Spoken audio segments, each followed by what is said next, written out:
Bonjour à tous, nouvelle vidéo aujourd'hui pour vous montrer un cas que j'ai tourné à Marseille et qui concerne un canal un petit peu caché sur une 17.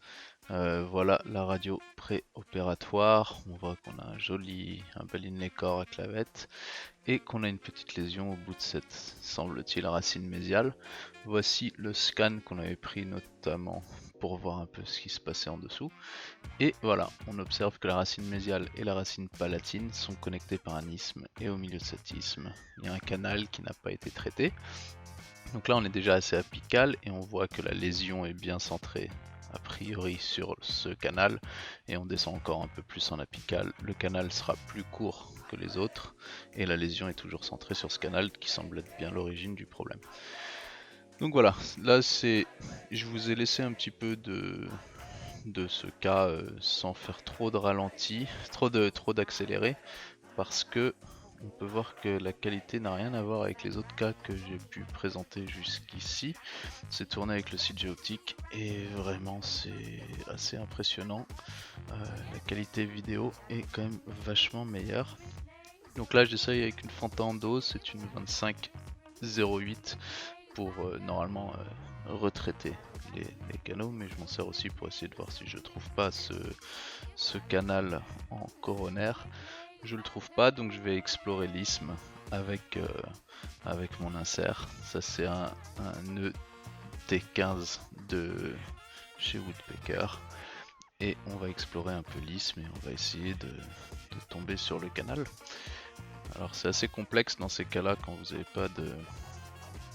Quand le canal n'est pas visible. Au scan on s'y attendait déjà un petit peu parce qu'on le voyait très mal en coronaire. On le distingue un petit peu sur certains points un peu plus apical. Et donc on va aller le chercher. Et pour une fois, parce qu'avec ce microscope je pense que vous allez pouvoir voir correctement, pour une fois vous aurez accès vous verrez à peu près au moins, enfin à peu près aussi bien que ce que je vois moi dans le microscope. Donc voilà, on a exploré un peu plus bas. Je vous ai laissé, j'ai pas trop ralenti parce que je trouve que la qualité de l'image est vraiment sympa et que je pense que il y en a qui vont peut-être comprendre un peu mieux ce qu'on fait et voir mieux en général. Donc là je cherche avec une 2007 cette fois, lime de retraitement. Et ce qui est bien avec les Fantando dans ces cas là, c'est qu'elles ont tendance à vraiment pas créer de fausses routes.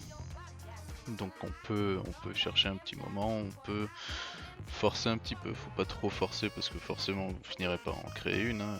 Si on force, si on y va comme un bourrin, on finit par avoir un problème. Et avec ces inserts là, je peux rester dans l'isthme et gentiment à chaque fois travailler un petit peu, rincer, vérifier, voir si je trouve mon canal ou non, et avancer comme ça progressivement. Je sais avec mon scan que l'isthme descend quand même assez bas et donc que j'ai une bonne marge de sécurité tant que je reste bien centré sur l'isthme. L'isthme, vous allez le voir un peu plus tard, on le distingue assez clairement au microscope, c'est une espèce de trait noir qui relie le MV1 au palatin. Voilà, donc là je vous ai quand même accéléré des petits bouts, mais c'est impressionnant à quel point c'est net, l'instrument est net quasiment sur toute sa longueur, et c'est vraiment sympa pour filmer, c'est beaucoup plus simple, la profondeur de champ est bien meilleure. Donc voilà, on continue à chercher avec la 2007, je ne trouve toujours pas, par contre là vous allez pouvoir voir l'isthme un peu mieux, voilà, je vous l'ai grossi. Alors j'ai une fonction assez sympathique sur mon microscope, c'est que je leur ai fait mettre un diaphragme dessus pour le splitter de la caméra, ce qui me permet d'une d'augmenter la profondeur de champ et deux de pouvoir modifier comme ça la luminosité à la volée. Donc ça c'est vachement sympa pour ceux qui s'intéressent au microscope. Je pense sincèrement que c'est un très bon choix. Donc voilà, on voit bien l'isthme. Voilà, non. Voilà, je l'ai bien mis.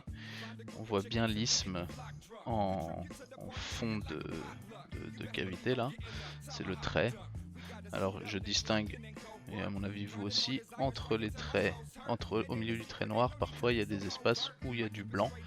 ce qui signifie que l'espace est un peu plus large à cet endroit là et qu'il y a une probabilité d'y trouver un canal. Donc on va continuer à chercher. Donc à chaque fois que j'utilise mon insert, je progresse un petit peu, j'essaye de passer ma 20,07. Je pourrais essayer une ligne plus petite, mais là je suis sur une 7, donc je vais avoir du mal à y aller en manuel. Et puis je sais que je vais tomber sur un canal puisque je le vois au scan. Si le canal est visible au scan, il sera assez large en général pour que vous puissiez l'instrumenter avec une lime rotative. Je dis bien en général, et si vous descendez assez bas au même niveau que ce que vous avez vu sur le scan. Sinon, si on ne voit pas un canal au scan, ça ne veut pas dire qu'il n'est pas là. Il peut être là, mais vous le trouverez éventuellement avec une lime manuelle et en forçant un petit peu le passage dans un isthme, justement. C'est pas parce qu'un canal n'est pas visible au scan qu'il n'est pas là. Si vous voyez que la loi de symétrie n'est pas respectée au sein d'une racine, en général il sera là, il n'y a pas photo. Qu'il soit visible au scan ou non. Donc voilà, là je rince encore. Je vous ai laissé un peu ça parce que je trouve ça sympa.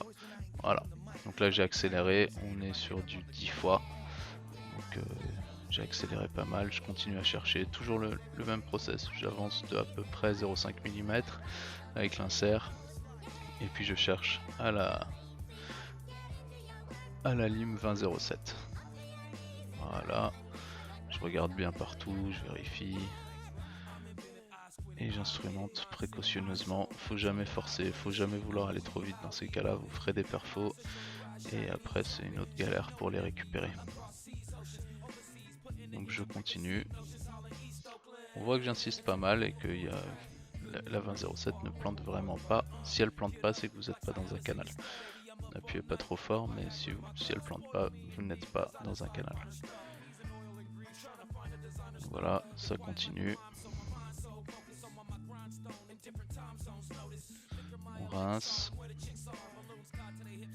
Et voilà ce qu'on obtient. Vous voyez ce petit trou que je viens de pointer avec l'insert, c'est ce que je cherche depuis le début. C'est un trou, il est tout petit, mais si on a un trou visible, ça veut dire que on a rien derrière cet espace là, on a un espace vide, ce qui signifie qu'on est dans le canal. Donc vous voyez, il a fallu que je descende quand même assez bas. J'attaque le tiers médian de la racine à cet endroit là. Et il a fallu que je descende assez bas pour trouver mon canal. Et là je vais mettre ma 20,07 et vous allez voir qu'elle va gentiment y aller. Voilà, je suis un peu à côté, hop, là je reviens dedans. Et voilà, on va s'élargir ce canal là. Je vous ai pas mis la radio post-opératoire parce que le cas n'est pas terminé, il y avait une perfo sur la 16, je pense que ça a été filmé donc je partagerai le cas aussi. Donc j'ai juste bouché la perfo, trouvé le MV2 et je finirai le reste de ce traitement lors d'une prochaine séance. Mais voilà, c'était juste pour vous montrer un petit peu ce que ça peut donner avec un CJ optique. Et c'est surtout apprendre à chercher ces canaux là qui sont parfois complexes. N'hésitez pas à passer par un scan. Si vous suspectez la présence d'un canal en plus, vaut mieux un scan, être sûr de savoir où vous mettez les pieds, éviter les perfos. On ne prend pas de scan systématique hein, bien sûr, mais il faut vraiment, s'il y a un doute, le scan c'est un outil indispensable. Voilà, on voit que la 20,07 a bien avancé, on finira, on est à peu près aux 2/3 de la longueur estimée au scan, et on finira le reste la prochaine fois, probablement avec une lime 10 pour aller jusqu'à l'apex, mesurer la longueur de travail, et puis derrière la mise en forme du canal. Voilà, on voit qu'on a un joli canal. Donc voilà, j'espère que ça vous a plu. Je vais essayer de faire un peu plus de vidéos à partir du CJ optique parce que à Paris j'ai un Pico et la qualité je la trouve quand même moins bonne. Et ce diaphragme là est d'une utilité assez incroyable. Ça nous donne des images très très nettes. Donc j'espère que ça vous a plu et à bientôt.